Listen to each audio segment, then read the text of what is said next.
Yüzüğüm masanın üzerindeydi. Yüzüğüm masanın üzerindeydi. Altın bir yüzük taktı. Altın bir yüzük taktı. Altın yüzüğünü kaybetti.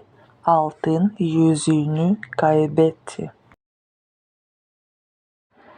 Yüzük suya düştü. Yüzük suya düştü. Hediye olarak gümüş yüzük. Hediye olarak gümüş yüzük. Bu yüzük çok güzel. Bu yüzük çok güzel.